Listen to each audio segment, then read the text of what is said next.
ಎಲ್ಲರಿಗೂ ನಮಸ್ಕಾರ. ಏನಿವತ್ತು ನಗರಸಭಾ ಕಮಿಷನರ್ನ ನಿಲ್ಲಿಸಿದ್ರು ಅನ್ನೋ ಒಂದು ವಿಡಿಯೋ ಎಲ್ಲ ವೈರಲ್ ಆಗ್ತಾ ಇದೆ. ನಾನು ಯಾವುದೇ ಒಂದು ನನ್ನ ಒಂದು ಸ್ವಉದ್ದೇಶದಿಂದ ನಾನು ಯಾವುದೂ ಮಾತಾಡಿದ್ದಲ್ಲ. ನಾನು ಅವ್ರ ಬಗ್ಗೆ ಯಾವುದೇ ಥರದ ಒಂದು ದ್ವೇಷ ಕೂಡ ನನಗಿಲ್ಲ. ನನಗೇನಂದರೆ ನಮ್ಮದು ಒಂದು ಕಾರ್ಯಕ್ರಮ ನಡೀತಾ ಇದೆ. ಆ ಕಾರ್ಯಕ್ರಮಕ್ಕೆ ನಾವು ಪರ್ಮಿಷನ್ಗೆ 9ನೇ ತಾರೀಕಿಗೆ ಪರ್ಮಿಷನ್ಗೆ ಅರ್ಜಿ ಕೊಟ್ಟಿದ್ವಿ. ಕಮಿಷನರು 3 ದಿನ ರಜದಲ್ಲಿ ಇದ್ದೀನಿ ಅಂದ್ಬಿಟ್ಟು ನೀವು ಹಾಕ್ಕೊಳ್ಳಿ ಬ್ಯಾನರ್ಸು ಅಂತ ಹೇಳ್ಬಿಟ್ಟು ಕೂಡ ಅವರು ಅನುಮತಿ ಕೊಟ್ಟಿದ್ರು. ಅದರಂತೆ ನಾವೆಲ್ಲ ಬ್ಯಾನರ್ಸು ನಮ್ಮ ಇದಕ್ಕೆಲ್ಲ ಬ್ಯಾನರ್ಸ್ ಹಾಕ್ಕೊಂಡಿದ್ವಿ. ಅದರಲ್ಲಿ ಏಕಾಏಕಿ ಬ್ಯಾನರ್ನ ತೆಗೆದಿದ್ದಾರೆ ಅಂತ ಹೇಳ್ಬಿಟ್ಟು ನನಗೆ ಹೇಳಿದಾಗ ನಾನು ಕಮಿಷನರ್ ಫೋನ್ ಮಾಡಿ ಈ ರೀತಿ ಯಾಕಮ್ಮ ಬ್ಯಾನರ್ ತೆಗೆದಿದ್ರಿ, ನೀವೇ ಅಫಿಷಿಯಲ್ ಆಗಿ ಪರ್ಮಿಷನ್ ಕೊಟ್ಟಿದ್ದೀರಲ್ಲ ಅಂತ ಹೇಳಿದಾಗ ಅವರೆಲ್ಲ ಏನೋ ಸೆಂಟ್ರಲ್ಲಿ ಎಲ್ಲೋ ರಸ್ತೆಗೇನೋ ಅಡ್ಡ ಇತ್ತು ಅನ್ನೋ ಥರ ಇದು ಮಾಡಿದ್ರು ಅಂತ ಹೇಳಿದ್ರು. ಅಲ್ಲಿ ಯಾವುದು ರಸ್ತೆಗೆ ಅಡ್ಡ ಇರಲಿಲ್ಲ, ಬ್ಯಾನರ್ಗಳೆಲ್ಲ ಸೈಡಲ್ಲೇ ಕಟ್ಟಿರ್ತಾರೆ, ಹಂಗಾಗಿ ಯಾವುದೇ ಥರದ ತೊಂದರೆ ಇಲ್ಲ ಅಂತ. ಲಾಸ್ಟ್ ಟೈಮ್ ಕಳೆದ ಬಾರಿ ಕೂಡ ನಮ್ಮದು CM DCM ಪ್ರೋಗ್ರಾಮ್ಸ್ ಇದ್ದಾಗ ಕೂಡ ಅದು ಬ್ಯಾನರ್ಸ್ ನಮ್ಮದು ಬಿಚ್ಚಿ ಬೇರೆ ಯಾವ್ದನ್ನ ಬ್ಯಾನರ್ಸ್ ಹಾಕಿದ್ರು.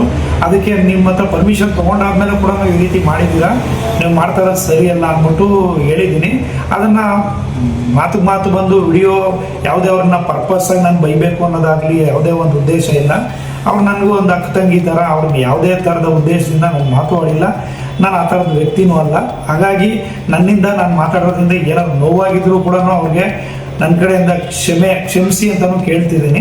ನಾನು ಆ ಥರದ್ದು ಉದ್ದೇಶನೂ ಅಲ್ಲ. ಅವರಿಗೆ ತುಂಬ ಬಾರಿ ನಾನು ಸಪೋರ್ಟು ಕೂಡ ಮಾಡಿದ್ದೀನಿ. ಯಾಕಂದರೆ ನಮ್ಮ ಶಿಡ್ಲಘಟ್ಟ ವಿಧಾನಸಭಾ ಕ್ಷೇತ್ರದಲ್ಲಿ ನಗರಸಭೆಯಲ್ಲಿ 31 ವಾರ್ಡ್ಗಳಲ್ಲಿ ಅಲ್ಲಿ ಏನಾಗಿದೆ ಅಂದರೆ ಕೆಲಸ ಕಾರ್ಯಗಳು ಸರಿಯಾಗಿ ಆಗಲಿಲ್ಲ ಅಂತ, ಕುಡಿಯೋ ನೀರಿಂದಿರ್ಬೋದು, ಚರಂಡಿ ವ್ಯವಸ್ಥೆಗಳಿರ್ಬೋದು, ಆ ಚರಂಡಿ ನೀರೆಲ್ಲ ರೋಡಲ್ಲಿ ಹರಿತಾ ಇದೆ ಅಂತ ಎಷ್ಟೋ ಕಂಪ್ಲೇಂಟ್ಗಳು ಬಂದು ಅಲ್ಲೆಲ್ಲ ಕಂಪ್ಲೇಂಟ್ ಮಾಡಿದಾಗ ಕೂಡ ಅವರು ನನಗೆ ಫೋನ್ ಮಾಡಿ ಸರ್ ಈ ರೀತಿ ಬೇರೆ ಜನ ಎಲ್ಲ ಕೇಳ್ತಿದ್ದಾರೆ, ನನ್ನ ಹತ್ರ ಸ್ಟಾಫ್ ಇಲ್ಲ, ನಾನೇನು ಮಾಡೋಕ್ಕಾಗ್ತಿಲ್ಲ ಅಂದಾಗೂ ಕೂಡ ನಾನು ಅವ್ರಿಗೆ ಸಪೋರ್ಟ್ ಮಾಡಿ ಆಯಿತು ನಮ್ಮವ್ರಿಗೆಲ್ಲ ಸಮಾಧಾನ ಹೇಳಿದ್ದೀನಿ, ಸ್ವಲ್ಪ ಟೈಮ್ ತೊಗೊಳ್ಳಿ ಮಾಡಿಕೊಡ್ತಾರೆ ಅನ್ನೋ ಮಾತನ್ನು ಹೇಳಿದ್ದೀನಿ.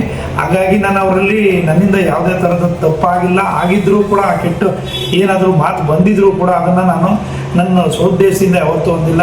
ಅದು ಮಾತು ಬಂದು ಏನೇ ಅಂದಿದ್ರು ಕೂಡ ನೋವಾಗಿದ್ದರೆ ನಾನು ಅದು ಕ್ಷಮೆ ಕೇಳ್ತಿದ್ದೀನಿ. ಇನ್ನು ಯಾರೂ ಕೂಡ ಇದಕ್ಕೆ ಗೊಂದಲ ಪಡೋ ಇದು ಬೇಡ ಅನ್ನೋ ಮಾತನ್ನು ಕೂಡ ಹೇಳ್ತಿದ್ದೀನಿ. ಒಳ್ಳೆಯದಾಗಲಿ, ಧನ್ಯವಾದ. ಮತ್ತಷ್ಟು ಸುದ್ದಿಗಳಿಗಾಗಿ ನೋಡ್ತಾ ಇರಿ ಪಬ್ಲಿಕ್ ನ್ಯೂಸ್ 24x7. ಇದು ಸತ್ಯದ ಧ್ವನಿ.